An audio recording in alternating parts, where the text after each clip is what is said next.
Julien Drey, notre invité ce matin, bonjour. Bonjour. Vice-président de la région Île-de-France. Julien Drey, ça me fait plaisir de vous recevoir parce que vous connaissez bien François Hollande, vous connaissez bien Manuel Valls. Vous avez vu comme moi cette dernière enquête d'opinion. 18 points d'un côté pour François Hollande, 58 pour Manuel Valls. 40 points d'écart. Est-ce que François Hollande est devenu un problème pour toute la gauche, dites-moi? Non, il est aujourd'hui bas. C'est logique. Il est bas. Il est bas. Bas, oui. Il est vraiment très très bas. Oui, même. bientôt il va creuser la piscine, comme on dit. Oui, oui. Bon, il est bas, c'est logique. Je veux dire, après la manière dont les choses sont passées sur le plan électoral ou municipal, on pouvait pas espérer qu'il y aurait une embellie comme ça. Oui. Il a nécessairement aujourd'hui besoin de tirer les leçons de tout ça. Je pense qu'il a réorganisé les équipes pour ça. En tous les cas, il essaye d'impulser une dynamique nouvelle. Il se sert de ceux qui ont effectivement de la popularité, de la volonté, de l'énergie. Il se sert. Vous pensez qu'il a nommé Manuel Valls pour s'en servir? Oui, il va s'en servir. C'est logique. Il va s'en servir. Malheureusement, dans les institutions de la Ve République, c'est à ça que Mais sert. qui va gouverner? Le Premier ministre. Qui va gouverner? Oh, je pense qu'ils vont gouverner ensemble. Bon, mais ça, c'est pas un problème. C'est au contraire, même c'est même mieux qu'il y ait une sorte de symbiose entre le Premier ministre et le Président de la République, et que le Premier ministre ne soit pas simplement le chef de cabinet du Président de la République, parce que connaissant la personnalité de Manuel Valls, ce sera pas un simple exécutant ou un simple chef de service.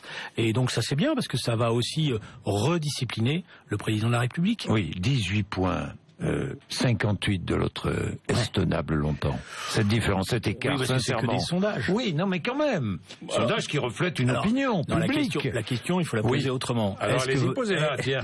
Est-ce qu'il ne va pas naître dans la tête de Manuel Valls l'idée, légitime d'ailleurs, de se dire à un moment donné, c'est moi le sauveur de la gauche, et je tire tout le monde. Justement. Et je suis ce qu'on appelle dans les pelotons le porteur de bidon qui à un moment donné se dit je peux porter le maillot jaune. Oui. Bon, écoutez, je pense qu'à ce stade-là, il aurait tort de se poser cette question-là dans cette manière-là. Après, les choses, la vie est longue, et vous savez, ce qui est en haut aujourd'hui peut être en bas demain et après-demain. Est-ce que vous pensez qu'il défiera François Hollande avant la fin du quinquennat? Je pense pas que ça soit le caractère de Manuel Valls. Voilà, de le connaissant, c'est pas son caractère. Il est pas. Manuel est un homme droit. Pas très compliqué, pas tordu, si vous m'excusez cette expression-là. Donc je pense qu'il va jouer la légitimité jusqu'au bout. Il y a intérêt d'ailleurs, parce que sa force, elle viendra aussi du fait qu'il se met pas dans une politique politicienne. Oui, mais quand il va voir François Hollande l'attirer vers le bas, vers le fond de la piscine, justement, Julien Drey, peut-être va-t-il réagir. Oui, mais là, on est dans le début. Donc, il faut attendre de voir ce qui va se passer. Il faut attendre de voir l'impulsion qui va être donnée ou qui va pas être donnée.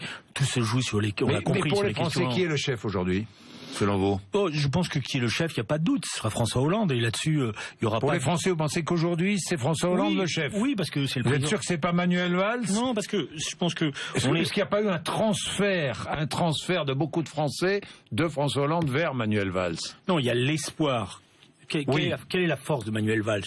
C'est qu'il représente une volonté qui s'était atténué depuis 2012, qui avait disparu. Alors c'est pas la faute des hommes précédents, c'est certainement le fait que les impulsions n'avaient pas été données comme il le fallait, que les équipes avaient peut-être été aussi pas très bien constituées, et que la réalité des pouvoirs était pas très claire. Il y avait un président qui sur le fond était, je le connais un peu comme vous, omniprésent, et en même temps une équipe qui savait pas bien comment se situer par rapport à son président. Vous connaissez beaucoup mieux que moi, Manuel. Julien Drey. Vous êtes assez expert pour avoir compris tout ça. Donc on va maintenant, je dirais, à ce stade-là, je peux pas aller plus loin que vous dire, il faut laisser un peu de temps au temps, et on viendra à la rentrée, je dirais, pour voir à peu près comment les choses se mettent en place. Imaginons quand même qu'il y ait encore une différence de popularité dans 2 ans. Est-ce que des primaires seront indispensables, franchement? On verra dans 2 ans, 2 ans et demi, y compris l'un et l'autre, qui sont assez intelligents pour... Mais est-ce que vous êtes favorable à des primaires, même avec un président de la République en place?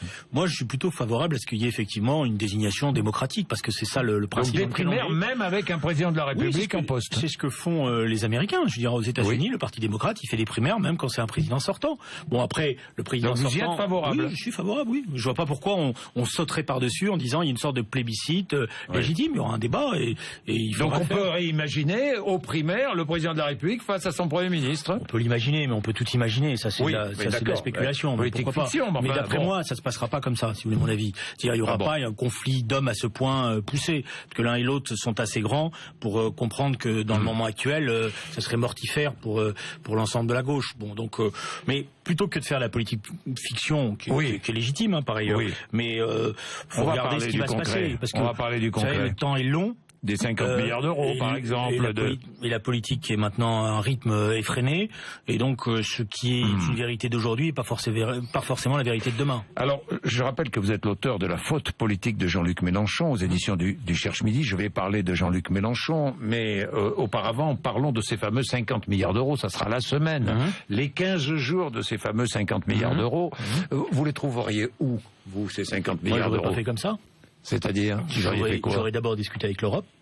Pour réduire le rythme de réduction des déficits. Je dis pas que les déficits sont acceptables dans l'État. Il y a un danger effectivement, mais je suis pas dans la culture. Vous auriez demandé un nouou délai, quoi. Oui, j'aurais demandé, mais c'est pas pour la France, pour l'ensemble de l'Europe. J'aurais demandé d'abord une politique de relance économique sérieuse. On voit bien que l'Europe est en panne. Et on voit bien d'ailleurs, par exemple, regardez ce qui s'est passé, qui a pas été beaucoup souligné. Vous avez vu la déclaration du patron de la BCE samedi, qui pour la première fois a dit, Mario Draghi, qui pour la première fois a dit, attendez, la parité entre le dollar et l'euro, ça peut pas continuer comme ça. On peut pas avoir un euro surévalué qui pénalise les exportations européennes et une monnaie américaine qui est soutenue par la Banque centrale américaine et qui joue le dumping. Bon, donc vous voyez bien que cette question qui était inabordable, rappelez-vous, quand vous disiez ça il y a encore quelques semaines, on disait non, c'est pas possible, comprenez, etc. Bon, c'est la même chose sur les déficits. C'est l'occasion d'en profiter là. Oui, mais alors si vous voulez mon avis, je peux vous faire une confidence, c'est la discussion que j'ai eue avec le candidat François Hollande à la veille de la présidentielle.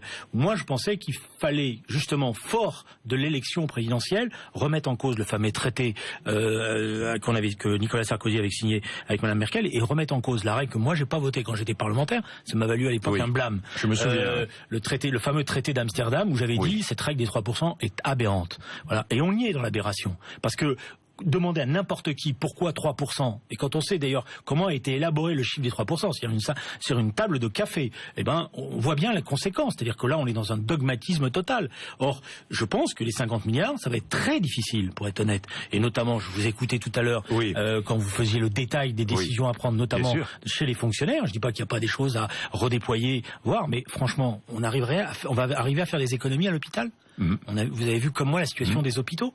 Je souhaite bien du plaisir et bien du plaisir aux malades. Manuel Valls pense comme vous. J'espère qu'il va le penser parce que l'hôpital c'est un des biens les plus précieux de la République. Est-ce que c'est sur l'Europe justement qu'il pourrait tout de suite marquer sa différence? Mais vous avez remarqué que je n'ai pas été sévère à la nomination de Manuel Valls par rapport à un certain nombre d'autres qui déjà le taxaient de toute turpitude voilà, parce que j'espère que sur la question européenne il va prendre des engagements différents. Voilà. Je le crois possible parce que je me souviens des discussions que nous avions eues au moment du traité constitutionnel. Il n'était pas pour l'adoption du traité. Et pourtant, au point de départ, c'était comme on dit un rocardien, donc il était plutôt europhile. Et il disait lui-même dans les discussions préalables, et ça a d'ailleurs été une source de conflit avec François Hollande. Je rappelle que François Hollande l'avait même mis à l'écart de la direction après le vote interne.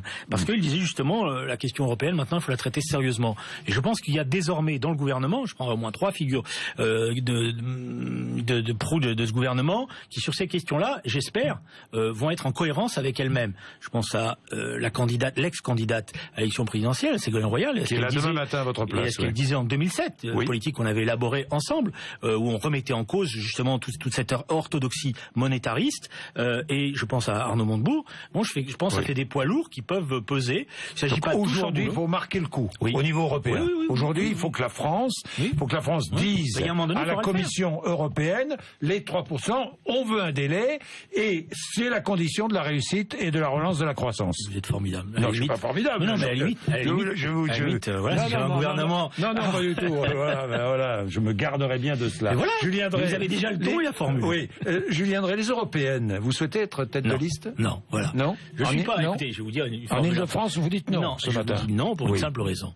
Il y a eu des équipes qui ont été constituées en 2012. Oui. J'en ai pas été, je veux pas en faire un drame, c'est pas grave, c'est pas finalité. Mais moi, je suis pas la variable d'ajustement de leur dispositif. Oui.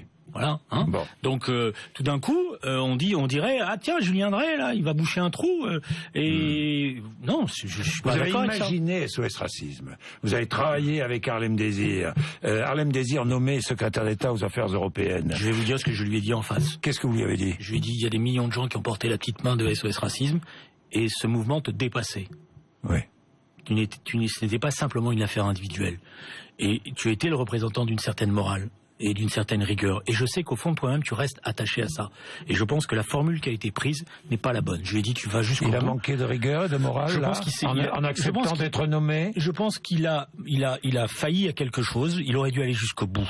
C'est-à-dire, il aurait dû être candidat aux élections européennes, au sortir des élections européennes, constater qu'il n'avait pas réussi comme il l'espérait et en tirer les conséquences en remettant son mandat en jeu. Il a manqué de morale, là. Non, je dirais pas ça, parce que... de dignité, si. Non, de dignité. Pas lui qui est quand même assez absent. Pardon, sans être... Je voudrais pas participer au Harlem bashing, qui est aussi le moment facile sur lequel tout le monde se défoule. Alors moi, j'ai vu le pauvre Harlem se débattre, et tous ceux qui l'avaient porté à la tête du Parti socialiste être ses meilleurs, qui étaient ses meilleurs alliés, mais qui étaient des alliés silencieux, et qui à chaque étape dégageaient sur lui. Je lui ai d'ailleurs dit dès le début, j'ai dit, je ne comprends pas pourquoi tu as accepté que tous ceux qui t'ont aidé et porté là ne viennent plus au Bureau national. C'est-à-dire que le Bureau national, c'est un jeu d'ombre. Les responsables politiques n'étaient plus là au Bureau national du Parti socialiste. Il n'y a plus de lieu d'élaboration, il n'y a plus de lieu de confrontation, et y compris que tu pourrais t'appuyer sur ces gens-là. Ils ne sont pas là. Pourquoi t'as laissé faire ça?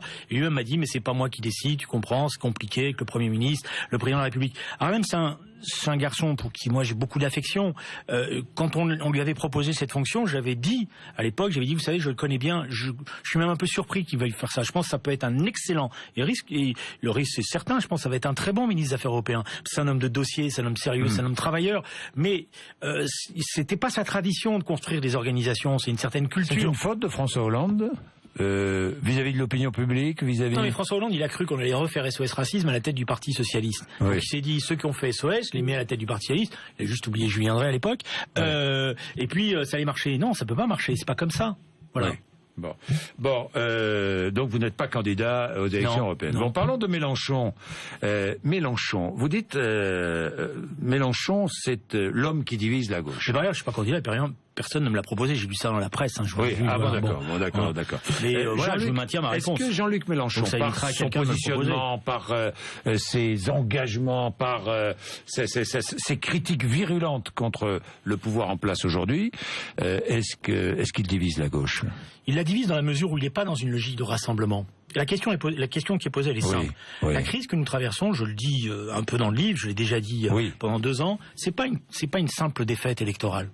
La question qui est posée pour la gauche, c'est de savoir si elle ne va pas disparaître politiquement. De l'enjeu essentiel, c'est-à-dire la capacité... Elle risque la disparition. Oui, elle risque la disparition. La gauche risque de mourir politiquement. Je vais vous expliquer comment. On peut revenir à la 4e République.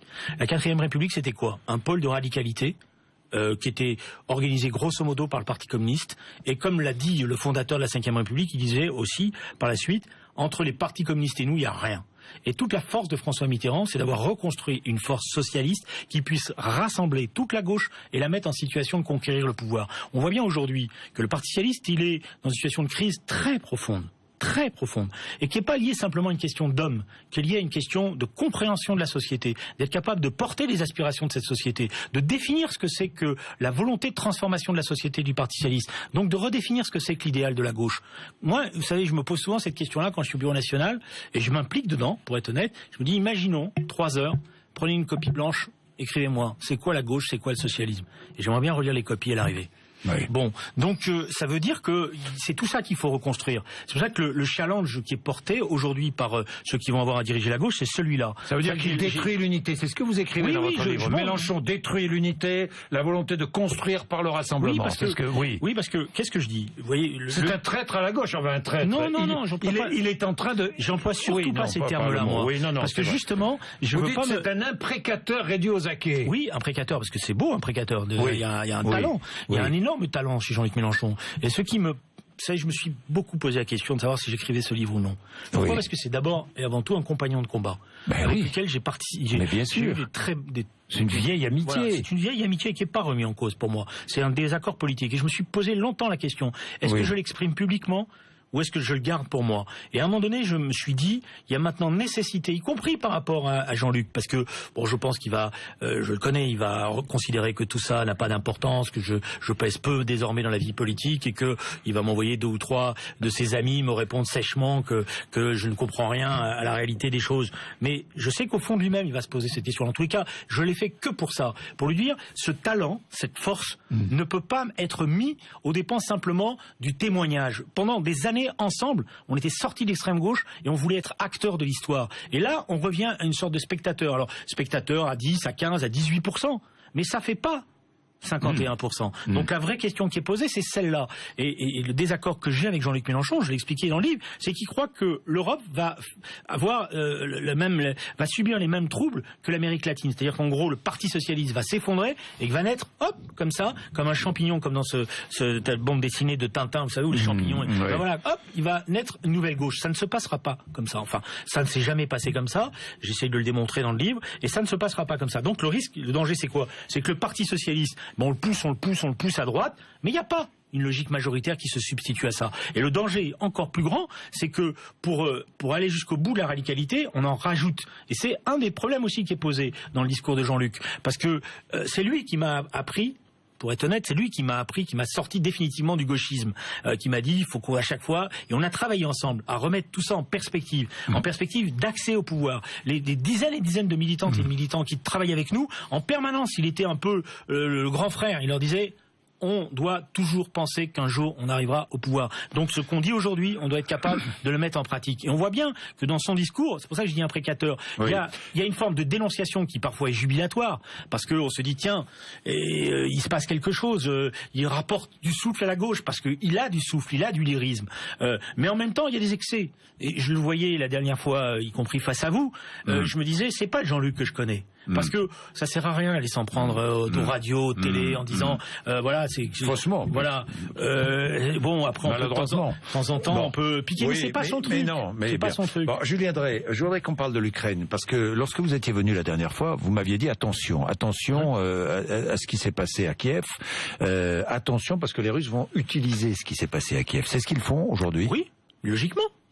J'avais dit à l'époque, mais on s'était fait traiter de tous les noms à quelques-uns qui tirions la sonnette d'alarme. C'est Bernard Lévy qui menait le monde. Oui, si il a du talent, Bernard-Henri Lévy, mais pas forcément comme maître du monde, si vous me permettez cette expression gentille et respectueuse. Je pense que quand l'Europe, le 21 février, a labellisé ce qui était un coup d'État de la rue, de la place Maïdan, contre l'accord qui avait été signé par toutes les partis politiques et toutes les forces politiques le 21 février. Quand dans la nuit du 21 février, la place Maïdan, emmenée par les plus extrémistes, a dit de toute manière, cet accord, on le déchire, on va marcher sur le palais, on va renverser, on va réserver le sort de Ceausescu au président en place, elle a légitimé quelque chose qui se retourne contre elle aujourd'hui. Parce que, évidemment, toutes les populations de l'Est de l'Ukraine disent la même chose maintenant. Nous, il n'y a pas d'accord pour nous. Voilà. Et par ailleurs, l'autre problème qui est posé, c'est que depuis que s'est constitué le gouvernement ukrainien, aucune politique, aucune main tendue n'a été faite à ces populations de l'Est. On n'a pas cherché un cadre fédéral pour leur donner une place. Ne serait-ce que la simple question de la langue. Les premiers actes de ce gouvernement, ça a été de dire on abroge le russe, qui était la deuxième langue reconnue. Et la première acte qu'ils auraient dû avoir, c'est de dire on revient à ça pour donner une place à ces populations. Pas du tout. Eh bien, la grande Ukraine, telle qu'elle veut se construire, ne veut pas se construire contre ces populations-là. Et donc la question qui est posée, et je le dis honnêtement, c'est pas une fuite en avant dans les sanctions à l'égard de la Russie. Ça, je pense que c'est une erreur totale.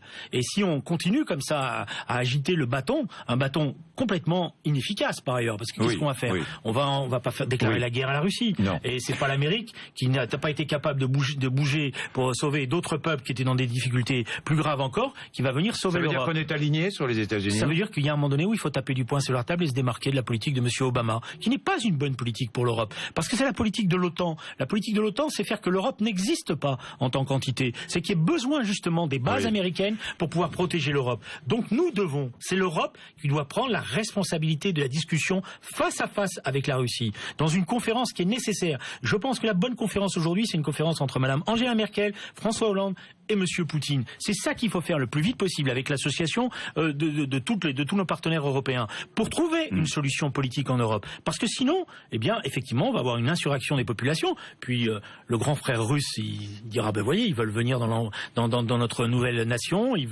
on peut pas les repousser. Il dira légitimement, il organisera des référendums s'il faut. Voilà, donc je pense que le moment est venu pour l'Europe, vous voyez, comme sur le plan économique, sur le plan politique aussi d'exister. Et d'ailleurs, il y a concordance des temps. J'ai deux questions, Julien Drey, pour terminer. J'ai lu, ami de 30 ans de François Hollande, Julien Drey a longtemps été écarté par Valérie Trierweiler. C'est faux. Non, mais c'est vrai ou c'est faux? À chaque fois que vous revenez là-dessus, j'ai le droit après. Non, mais c'est vrai ou c'est faux? Un nombre de tweets inconscient. C'est vrai ou c'est faux? Je réponds pas, Joker. Voilà. Joker. Bon, d'accord. Bon. Ben écoutez, 8h55 alors. Merci. Ah ben la deuxième question, c'était ces histoires de montres. Ouais. Parce que toujours on vous pose la même question. Vous avez regretté? Non. Et après il va y avoir tous les auditeurs qui vont venir vous voir. Est-ce que vous regrettez tout ce qui s'est passé? Non, mais moi j'aime les montres. J'aime les montres depuis l'âge de 10 ans parce que mon grand-père était horloger. Vous pouvez pas me priver de ce plaisir-là. Voilà, je mets toutes mes économies. Je suis un passionné de ça. Je lis toutes les revues. C'est marrant parce que ça aurait pu être beaucoup de choses qui nous rapprochent sur le plan des idées. Alors moi je déteste les montres. Et pourtant vous en aviez une belle. Non, jamais. Vous ne m'avez jamais vu avec une montre. Si, j'ai fait une émission de chez vous il y a longtemps. Chez Ardisson avec une très belle montre que vous aviez, que votre frère vous avait offert. Il y a longtemps. Mais chacun ses passions. Montrez-moi. Ça c'est une montre spéciale. Le pauvre il n'est plus un acteur. C'est Alain Schilberstein. C'était un constructeur français. Il aurait pu avoir une belle horlogerie française. Il y a encore une horlogerie française. Non, très faible. C'est dommage. Ça recommence un petit peu aujourd'hui. Il y a des talents parce que en fait on a les meilleurs. Regardez, c'est bien le problème puisque vous m'amenez là-dessus. C'est bien le problème de la France. On a les meilleurs maîtres horlogers. C'est-à-dire que nous avons les meilleurs centres de formation d'horloger aujourd'hui. Alors l'industrie horlogère, c'est une des industries les plus en pointe, elle a un taux de croissance de 8%. Voilà, vous avez qu'à voir dans toute la presse, elle alimente une partie de la presse, l'industrie horlogère, grâce à la pub et aux suppléments. Et on a les meilleurs centres de formation, mais on n'a pas les entreprises qui pourraient permettre à ces maîtres horlogers de devenir ce qu'a été, par exemple, Franck Muller ou des choses comme ça dans l'industrie horlogère, ou la renaissance de tous les grandes marques suisses. Ce qui prouve qu'il y a un problème entrepreneurial à aborder en France. Ça, c'est une autre politique. Merci, 8h57. Merci Julien Drey.